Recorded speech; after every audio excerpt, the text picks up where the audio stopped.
नमस्कार विद्यार्थी मित्रांनो, मी ऑफिसर या एज्युकेशन चॅनल मध्ये तुम्हा सर्वांचं स्वागत आहे।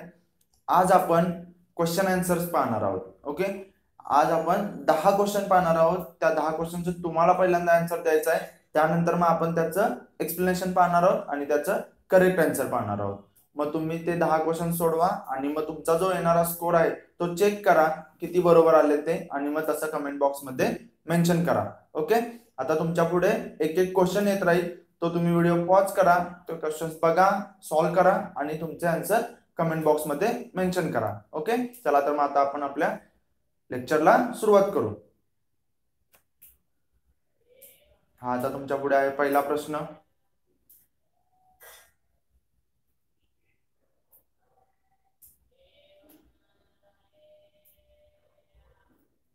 दुसरा प्रश्न,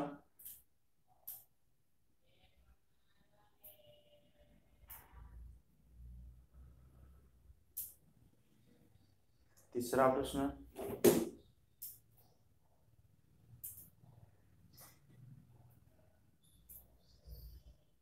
चौथा प्रश्न,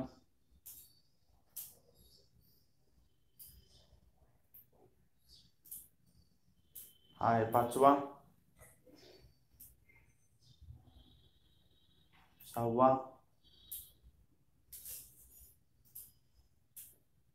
सातवा, आठवा, हा आहे नववा आणि हा आहे 10वा। ओके, चला तर मित्रांनो मग आता आपण क्वेश्चन सॉल्व करू। बघा प्रश्न पहिला काय आहे, अमेरिकेने अफगाणिस्तानमध्ये अणुविरहित बॉम्ब हल्ला केला, त्याबाबत योग्य विधाने निवडा। ओके, आपण एक लेक्चर पाहिलेलं त्याच्यामध्ये हे कव्हर केलेलं आहे। ओके, हा अणुविरहित बॉम्ब म्हणजेच कोणता आपण पाहिलं, mother of all bomb. Okay, आणि याचं रासायनिक नाव काय होतं तर massive ordnance air blast. Okay, हे पण तुम्ही लक्षात ठेवा, कदाचित तुम्हाला रासायनिक नाव सुद्धा विचारलं जाऊ शकतं। बघा आता पर्याय काय दिलेले, हा जगातील सर्वात शक्तिशाली अणुविरहित बॉम्ब हल्ला आहे। करेक्ट, बॉम्बचे वजन 9800 किलो एवढे होते, बरोबर, याचं वजन 9800 किलो होतं। ओके, त्यानंतर बघा हा एक थर्मोबॅरिक आहे, बरोबर आहे, हा एक थर्मोबॅरिक होता आणि या हल्ल्यासाठी MC-130 या विमानाचा वापर केला गेला।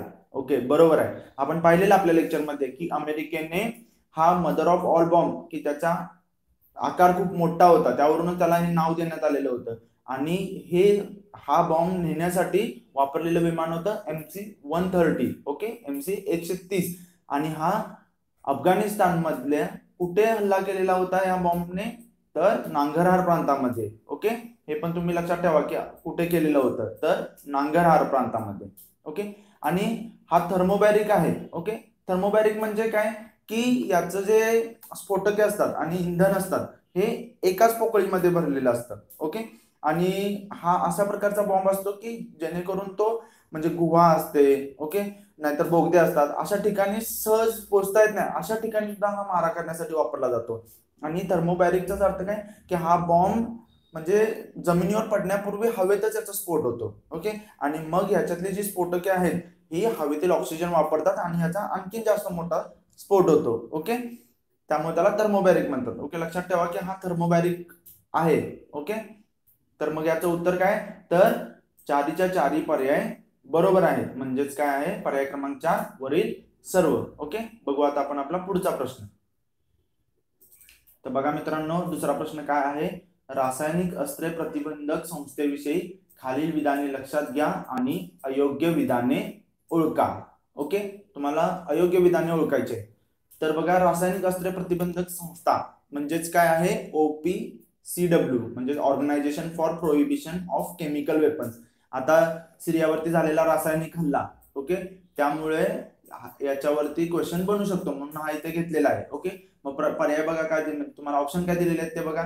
या संस्थेची स्थापना 1997 मध्ये झाली, एकदम बरोबर आहे, कारण 1997 ला या संस्थेची स्थापना झालेली आहे। ओके, या संस्थेचे मुख्यालय जिनिव्हा येथे आहे, तर जिनिव्हा येथे या संस्थेचे मुख्यालय हेडक्वार्टर नाही आहे, ते कुठे आहे तर द हेग। ओके, हेगला आहे, आणि हेग कुठे आहे, हेग तुम्हाला माहित पाहिजे आता कुठे आहे ते कारण सध्या हे लोकेशन न्यूज मध्ये होतं. हे नेदरलँड मध्ये आहे आणि आयसीजे ओके कुलभूषण जाधव यांच्याविषयी जी केस चाललेली आहे ते आयसीजे मध्ये चाललेली आहे. त्याचं कुठे चाललेले आहे तर ते नेदरलँड हेग मध्ये चाललेले आहे. ओके तिथंच या OPCW चं मुख्यालय आहे. ओके आणि बघा लास्ट काय दिलेला आहे 2012 मध्ये या संस्थेला शांततेचा नोबेल पुरस्कार मिळाला. तर बघा 2012ला नाही या संस्थेला शांततेचा नोबेल मिळालेला, तर 2013ला मिळालेला आहे. ओके मग ही जी रासायनिक अस्त्र प्रतिबंधक संस्था आहे ही कशासाठी काम करते तर जे रासायनिक अस्त्र वापरले जातात, रासायनिक शस्त्रे जे वापरले जातात त्यांच्यावरती प्रतिबंध घालणारी ही संस्था आहे. ओके म्हणजे त्यांचा जो साठा आहे रासायनिक अस्त्रांचा तो नष्ट करण्यासाठी काम करणारी ही एक आंतरराष्ट्रीय दर्जाची संस्था आहे. ओके आता तुम्हाला कळलं असेल की याच्यावरून कोणकोणते पर्याय चुकीचे आहेत ते. ओके फक्त पर्याय 1 बरोबर आहे आणि ब व क चुकीचे आहे, म्हणजे त्याचं उत्तर काय आहे पर्याय क्रमांक 3 ब व क. ओके बघू आता आपण आपला पुढचा प्रश्न. तर बघा मित्रांनो तिसरा प्रश्न काय आहे तर खालील विधाने लक्षात घ्या. ओके आणि मग खाली पर्याय दिलेले आहेत आपल्याला. ओके मग पर्यायावरूनच आपल्याला बघायचं की बरोबर काय चूक काय असते ते. तर बघा काय दिलेलं आहे 20 मार्च हा जागतिक आनंदी दिवस म्हणून साजरा केला जातो. ओके तर जागतिक आनंद दिवस आपण इंटरनॅशनल इंडेक्स लेक्चर तयार केलेला आहे, त्याच्यामध्ये आपण हे कव्हर केलेलं आहे वर्ल्ड हॅपीनेस इंडेक्स. ओके त्याच्यामध्ये आपण सांगितलेलं आहे की जो वर्ल्ड हॅपीनेस इंडेक्स होता तो 20 मार्चला घोषित केला गेलेला होता की ज्या दिवशी जागतिक आनंदी दिवस होता. ओके जर ज्यांनी कोणी ते लेक्चर बघितलेलं नाही त्यांना माझी विनंती आहे की त्यांनी ते लेक्चर सुद्धा बघून घ्यावं. ओके तर बघा म्हणजे जे आहे ते बरोबर आहे. जागतिक आनंदी अहवाल 2017 म्हणजे वर्ल्ड हॅपीनेस इंडेक्स 2017 मध्ये भारताचा 122वा क्रमांक लागतो. एकदम बरोबर आहे. 155 देशांच्या यादीमध्ये भारताचा 122वा क्रमांक लागतो. ओके आणि तो 2016ला किती होता तर 118 होता. ओके हे आपण लेक्चर मध्ये कव्हर केलेलं होतं. आणि भूतान हा जगातील सर्वात आनंदी देश आहे हे आहे चूक. आपण लेक्चर मध्ये पाहिलेलं भूतान नाही आहे. ओके तर कुठला देश आहे सर्वात आनंदी देश कोणता आहे तर नॉर्वे आहे. ओके आणि याच्यामध्ये भारताचा नंबर सुद्धा लक्षात ठेवा. डायरेक्ट वन लाइनर मध्ये सुद्धा क्वेश्चन बनू शकतो. आता याच्यावरून तुम्हाला कळलं असेल की बरोबर कोणकोणते आहेत. अ व ब बरोबर आहेत आणि सॉरी क चूक आहे. तर बघा अ व ब बरोबर क चूक, पर्याय क्रमांक 2 याचं उत्तर आहे. ओके बघू आता आपण आपला पुढचा प्रश्न. तर बघा मित्रांनो चौथा प्रश्न काय आहे ट्रान्सपरन्सी इंटरनॅशनलच्या 2016च्या भ्रष्टाचार निर्देशांकानुसार खालील विधानांचा विचार करा. ओके म्हणजे हे काय करप्शन परसेप्शन इंडेक्स 2016. ओके तर बघा काय सांगितलेलं आहे याच्यामध्ये काय भ्रष्टाचार निर्देशांकात भारताचा 79वा क्रमांक लागतो. ओके हे आपण लेक्चर मध्ये कव्हर केलेलं आहे. तर हे बरोबर आहे. भारताचा 79वा क्रमांक लागतो आणि भारताचा स्कोर किती होता 40 होता. ओके आणि याच्यामध्ये स्कोर कसा दिला जातो 0 to 100 असतो. आपण बघितलेलं बरोबर. 0 म्हणजे सर्वात जास्त भ्रष्टाचारी आणि 100 म्हणजे एकदम पारदर्शक असा देश. Okay clean. आणि दुसरं वाक्य काय बघा ब न्यूझीलंड हा सर्वात कमी भ्रष्टाचार असलेला देश आहे. ओके तर हे बरोबर आहे. न्यूझीलंड हा सर्वात कमी भ्रष्टाचार असलेला देश आहे. न्यूझीलंडचा स्कोर किती होता 100 पैकी 90 होता. पण न्यूझीलंड सोबतच आणखीन एक देश होता की ज्याला सेम स्कोर होता आणि सेम रँकिंग होता. कोणता होता तर डेन्मार्क. ओके पण हे वाक्य बरोबर आहे. सर्वात कमी भ्रष्टाचार असलेला देश न्यूझीलंड आहे. ओके पण त्याचबरोबर डेन्मार्क सुद्धा हे लक्षात ठेवा दोघांचा रँक सेम होता. ओके म्हणजे याचा अर्थ काय दोन्ही वाक्य बरोबर आहे. ओके म्हणजे पर्याय क्रमांक 3 हे बरोबर आहे याचं उत्तर. बघू आता आपण आपला पुढचा प्रश्न. पाचवा प्रश्न भारतीय महिला बँकेबाबत खालील विधानांचा विचार करा. ओके जे स्टेट बँकेच्या सहयोगी बँकांचे आणि भारतीय महिला बँकेचे विलिनीकरण झालेलं त्याच्यावरती हा क्वेश्चन बनलेला आहे. तर बघा काय सांगितलेलं आहे भारतीय महिला बँकेविषयी. तिची स्थापना 2014 मध्ये झाली.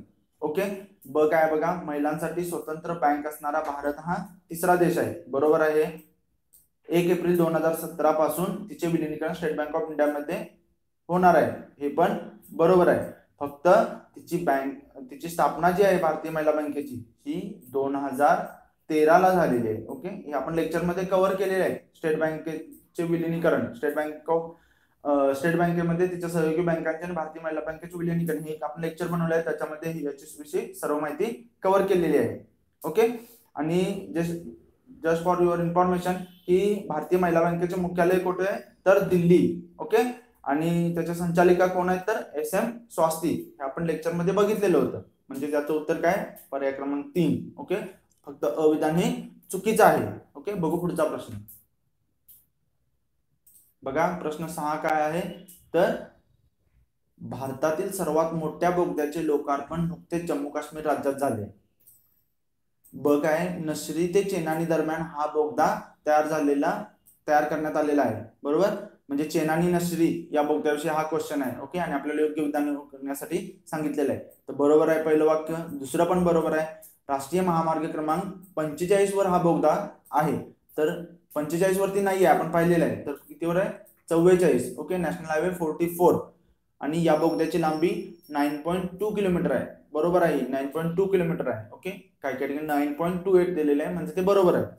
ओके, म्हणजेच क जे आहे ती चूक आहे, आपल्याला योग्य सांगितलेलं आहे. म्हणजे अ, ब आणि ड. अ, ब, ड पर्याय क्रमांक 4 याचं उत्तर आहे. ओके, आपण लेक्चर मध्ये याच्याविषयी डिटेल एक्झाम इन्फॉर्मेशन पाहिलेली आहे. बघू पुढचा प्रश्न. बघूया आता 7वा प्रश्न काय बघा. खालील विधाने लक्षात घ्या व योग्य विधाने निवडा. ओके, बघा काय मलाला युसुफजाईची जागतिक शांतीदूत म्हणून नियुक्ती झाली. बरोबर आहे, आपण न्यूज मध्ये पाहिलेलंच आहे. ती जगातील सर्वात तरुण शांतीदूत ठरली. हे पण बरोबर आहे. नोबेल पारितोषिक मिळवणारी ती पहिली पाकिस्तानी ठरली. इथे बघा मेन्शन केलंय पहिली, तर ही पहिली पाकिस्तानी नाही आहे, ही दुसरी पाकिस्तानी आहे. पहिले कोण आहे तर मोहम्मद अब्दुस सलाम. ओके, हे पण तुम्ही लक्षात ठेवा की ही पहिली पाकिस्तानी नाही आहे. ओके, मलाला युसुफजाईविषयी जर सांगायचं झालं तर तिनं म्हणजे मुलींच्या शिक्षणावरती जी बंदी घातलेली होती त्याविषयी कार्य करून आणि ती मुलींच्या शिक्षणासाठी लढली. तिनं मलाला फंडाची सुद्धा स्थापना केलेली होती 2013 ला. हे पण लक्षात ठेवा, तिनं मलाला फंडाची सुद्धा स्थापना केलेली होती तिच्या वडिलांच्या मदतीने. ओके, आणि ही दुसरी पाकिस्तानी आहे की तिला नोबेल पारितोषिक मिळालं. ओके, मग याचं उत्तर काय आहे तर अ व ब. ओके, पर्याय क्रमांक 1. बघू पुढचा प्रश्न. बघा मित्रांनो, पुढचा प्रश्न काय आहे. खालीलपैकी कोणते राज्य आनंदी विभाग स्थापन करणारे पहिले राज्य ठरलेले आहे. ओके, स्ट्रेट फॉरवर्ड हा क्वेश्चन आहे. तर याचं उत्तर काय आहे मध्य प्रदेश. पर्याय क्रमांक 3 याचं उत्तर आहे. ओके, बघू पुढचा प्रश्न. 9वा प्रश्न काय आहे बघा.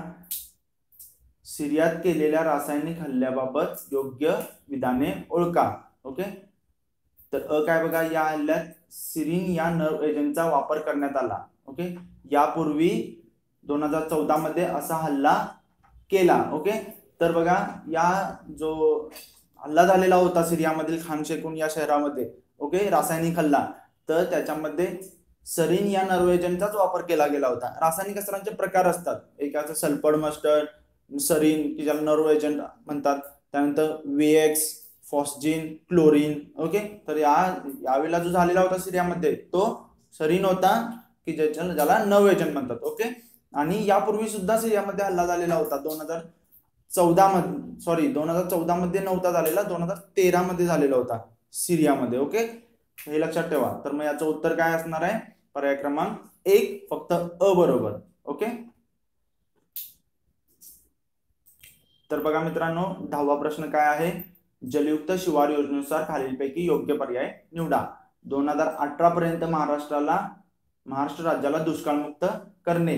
आपण पाहिलेल्या आपल्या लेक्चर मध्ये नुकत्याच झालेल्या की 2019 आहे इथं. ओके, लक्षात ठेवा 2019 टार्गेट आहे.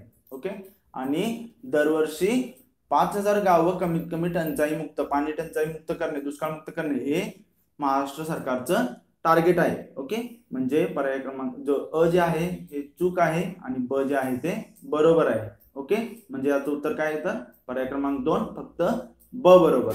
ओके मित्रांनो, तुम्ही आता चेक केला असेल तुमचे आन्सर काय आहेत ते, किती बरोबर आहेत ते कमेंट बॉक्स मध्ये मेन्शन करा. ओके, तर मित्रांनो तुम्हाला हे लेक्चर आवडलं असेल तर प्लीज लाईक करा, सबस्क्राईब करा आणि तुमच्या मित्रमैत्रिणींपर्यंत शेअर करा. ओके, भेटू पुढच्या लेक्चर मध्ये. तोपर्यंत धन्यवाद.